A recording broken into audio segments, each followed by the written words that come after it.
यदि कोई भी कार्य निष्काम कर्म योग की रीत से किया जाए तो ना उसका पाप लगता है और ना उसका पुण्य मिलता है। निष्काम कर्मयोग?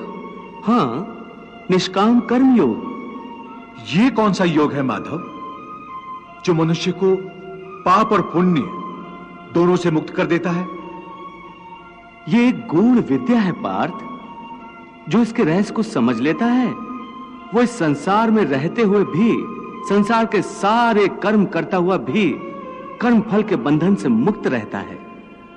ये बड़ी अनोखी बात कर रहे हो केशव। मेरी बुद्धि अभी तक इसको ग्रहण नहीं कर रही।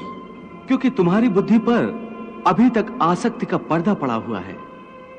और जो निष्काम कर्मयोग मैं बता रहा हूं उसकी बुनियाद ही निरासक्ति के आधार पर रखी गई है। हे अर्जुन, इस निरासक्ति योग को समझ लोगे तो तुम्हारे जीवन में पूर्ण शांति आ जाएगी। हे माधव, इस योग की साधना कैसे करते हैं? इस योग के नियम क्या है? उसकी साधना के लिए कोई हजारों वर्षों की तपस्या की आवश्यकता नहीं। इसकी साधना तो एक ही क्षण में हो जाती है।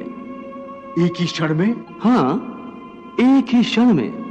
जिस क्षण में प्राणी अपने मन का रवैया बदल लेता है वही क्षण। परंतु हे केशव, कोई भी मनुष्य एक ही क्षण में आसक्ति को कैसे छोड़ सकता है? जब वो कर्म करता है तो उसके फल की आसक्ति तो उसे कर्म का हिस्सा होती है, जिसके अंतर्गत फल पाने की इच्छा से ही कर्म करता है। हे अर्जुन, बस यहीं से निष्काम कर्मयोग की साधना शुरू होती है। अर्थात तुमने कहा कि प्राणी फल पाने की इच्छा से ही कर्म करता है, परंतु निष्काम कर्मयोग यह सिखाता है कि फल पाने की इच्छा से नहीं, बल्कि अपना कर्तव्य पूरा करने के लिए, अपने धर्म का पालन करने के लिए कर्म करो। फल पर भरोसा रखकर कर्म मत करो, क्योंकि फल पाना तुम्हारे हाथ में नहीं, तुम्हारे अधिकार में केवल कर्म करना ही है।